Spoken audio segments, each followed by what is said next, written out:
Hi, and welcome to Let's Talk Sports podcast with me, Lucia.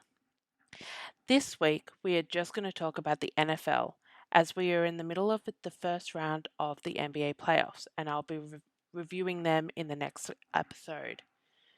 First of all, I would like to say my thoughts and prayers to Washington football team's coach, Ron Rivera, and his family on the diagnosis of his cancer.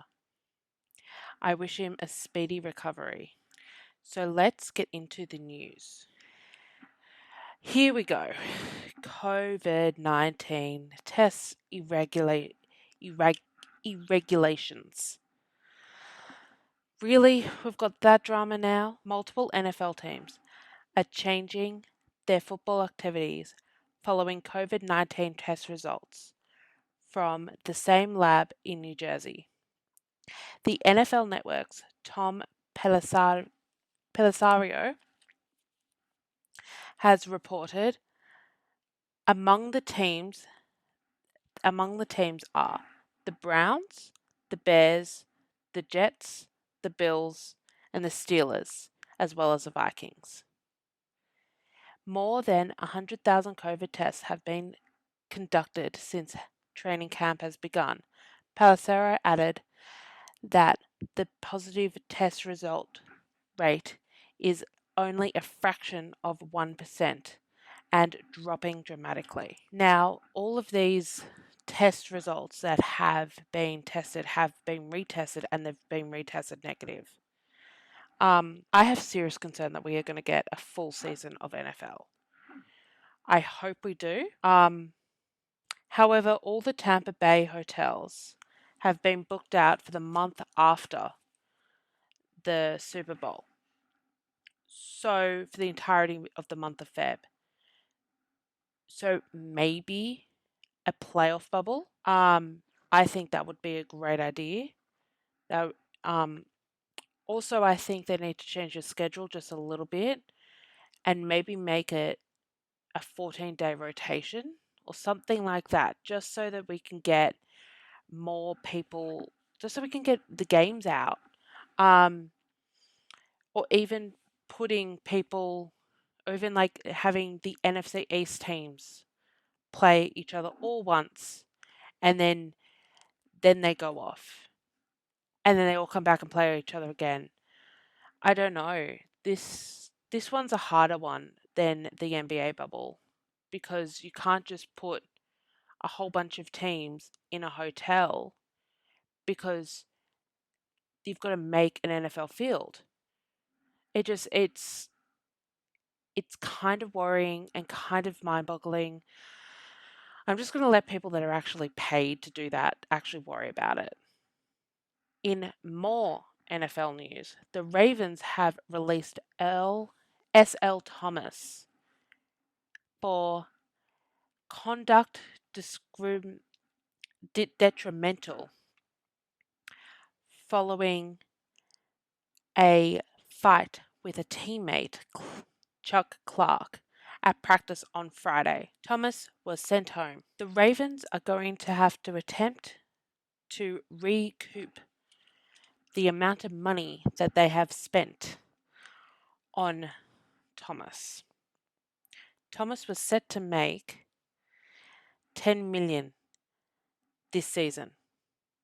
Can't believe he's just thrown that away. Thomas signed a 4-year, $55 million deal in 2019. Some of the teams that are interested in Thomas, who is a free safety, are the 49ers, the Texans, and the Cowboys. This is Thomas's second infamous departure, as he used to play for the Seahawks for 8 seasons, and he had 3 All-Pro selections and a Super Bowl win. And that ended all in Thomas flipping off the entirety of the Seattle Seahawks sideline as he was stretchered off after he broke his leg. He also has had other incidences with other teammates. Can I just say, there is so much drama surrounding him. It's not as bad as AB last year, but I would put it in the same category. It's ridiculous the amount of drama that some of these players have surrounding them with other teammates. I mean, they're your brothers. Get onto the field and get together and be a family. Isn't that what you guys are supposed to be? Let's talk about the team with the most delusional fan base in the entirety of the NFL, the Dallas Cowboys. Their coach, Mike McCarthy, says that a Super Bowl win is their aim. Well, of course it is. It's the aim of every single team in the NFL is to win a Super Bowl. I don't know a team whose aim is not to win a Super Bowl. They haven't won a Super Bowl since I was 10 months old, and I'm 25. 10 months old. The Cowboys have loads of talent, like an exceptional amount of talent, but they just can't get it right. And they've got so much drama surrounding them, like franchise tagging Dak and also Ezekiel Elliott, not giving him the damn ball to run with. Sometimes I wonder why there are particular things that go on in a team. I'm so glad Jason Garrett is no longer the head coach of that team. Although now he's the offensive coordinator for my New York Giants. Great. I have a conspiracy theory on why they franchise tagged Dak and they're not giving him the money. I also have a theory on why the Pats only signed Cam Newton to 1 year. I think they're waiting to get Aaron Rodgers on a trade because I think Aaron Rodgers only is going to last 1 year with Jordan Love nipping at his heels. So, Dak, this is your season. Win it now or don't be surprised if they let you go. That's my advice to him. Now, the last news item for the week, we're going to talk about Cap. And by Cap, I mean Colin Kaepernick. Commissioner Roger Goodell was on the YouTube series Uncomfortable Conversations with a Black Man, hosted by former NFL linebacker Emmanuel Acho. I think that's how you pronounce his last name. Goodell addressed the issue of Colin Kaepernick and he admitted that he was wrong in what he did. And he should have listened a lot earlier. He stated that he didn't know what was going on in the communities.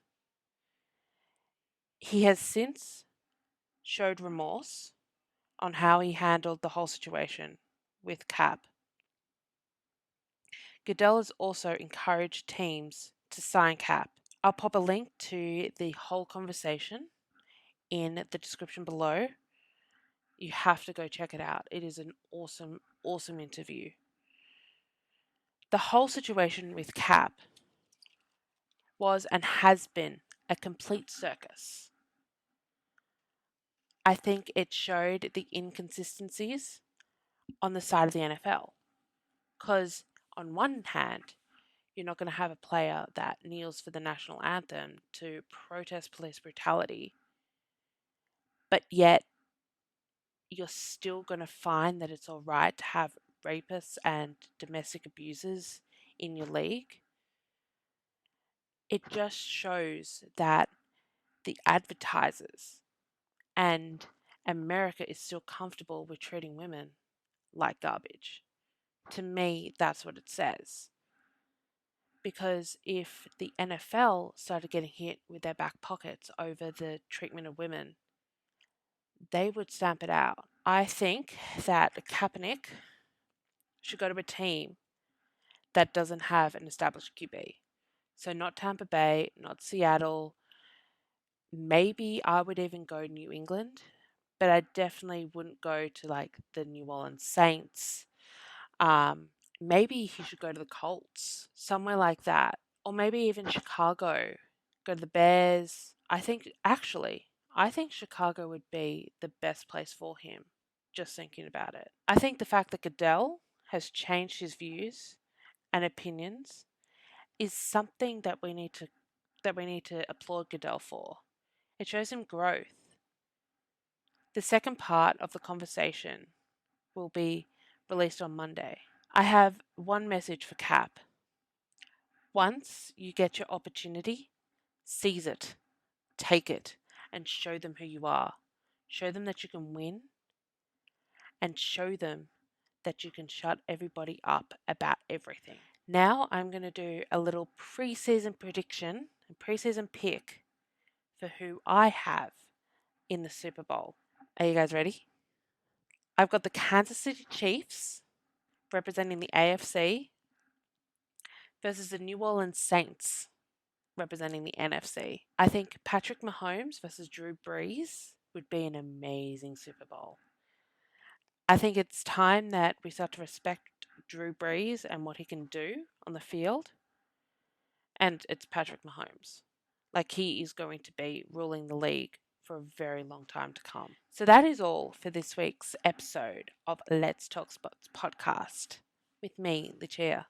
Next week, I will be going through round 1 of the NBA playoffs and also saying a couple of apologies to a couple of teams. So I'll catch you all next week. Bye.